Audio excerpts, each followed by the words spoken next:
विधान परिषद निवडणुकीसाठी नांदेडमध्ये चुरशीची निवडणूक होणार आहे। माजी मुख्यमंत्री अशोक चव्हाण विरुद्ध अन्य राजकीय पक्ष असा हा सामना असणार आहे। सेना भाजप राष्ट्रवादीने अपक्ष उमेदवार श्यामसुंदर शिंदे यांना जाहीर पाठिंबा दिल्याने अशोक चव्हाणांची प्रतिष्ठा आता पणाला लागली आहे। काँग्रेसचे प्रदेशाध्यक्ष अशोक चव्हाणांना शह देण्याकरता नांदेड जिल्ह्यातील त्यांचे सर्वपक्षीय विरोधक पुन्हा एकदा एकत्र आले। विधान परिषदेसाठी काँग्रेसकडून अशोक चव्हाणांचे अत्यंत निकटवर्तीय अमर राजूरकर यांनी पुन्हा एकदा उमेदवारी दाखल केली आहे। तर शिवसेनेचे आमदार प्रताप पाटील चिखलीकर यांचे मेहुणे सेवानिवृत्त सनदी अधिकारी श्यामसुंदर शिंदे यांनी मंगळवारी अपक्ष म्हणून अर्ज भरला।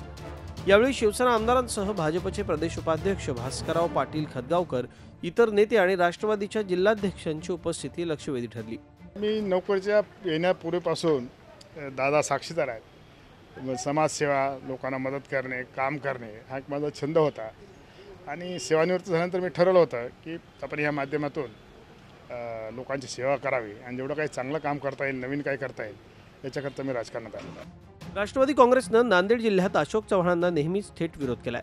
आघाडीची बोलणी फिसकटल्यानंतर राष्ट्रवादीने विरोधाची भूमिका घेतली। खुद्द शरद पवार यांनीच काँग्रेस विरोधात मतदान करण्याचे आदेश दिल्याचं राष्ट्रवादीतून सांगण्यात आलंय। तर अशोक चव्हाणांच्या धनशक्ती आणि एकाधिकारशाही विरोधात सर्वजण एकत्र आल्याची प्रतिक्रिया सेना भाजप नेत्यांनी दिली। जिल्ह्यामध्ये ज्या पद्धतीचं अशोक चव्हाण आणि त्यांच्या कंपनी राजकारण चालवलेलं आहे, पैशाच्या माध्यमातून मोठ्या प्रमाणामध्ये सामदाम दंडभेद या पद्धतीने राजकारण करायचं आणि कार्यकर्ते संपवायचं, या झुंडशाहीला विरोध म्हणून आम्ही सगळे लोक एकत्र आलेलो आहोत। तर सोडाच, पण काँग्रेसच्या कार्यकर्त्यांना असं वाटतं की श्यामसुंदर शिंदे जिंकणं आवश्यक आहे।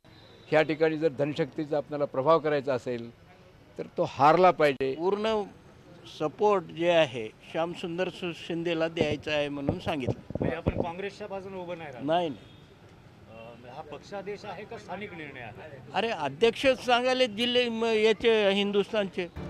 विधान परिषदेसाठी नांदेड जिल्ह्यात 460 मतदार सदस्य आहेत। त्यामध्ये काँग्रेस राष्ट्रवादीचं संख्याबळ जवळपास समसमान आहे। त्यामुळे आता फोडाफोडीचं राजकारण रंगणार असून घोडे बाजार तेजीत येणार आहे। याआधी जिल्हा मध्यवर्ती बँकेच्या निवडणुकीत सेना भाजप राष्ट्रवादीने एकजूट करून बँकेची सत्ता एकहाती मिळवली। आता विधान परिषदेत त्याचीच पुनरावृत्ती करण्याचा विरोधकांचा इरादा आहे। Satish Mohite, Zee media, Nanded. Zee 24 तास रहा एक पाऊल पुढे।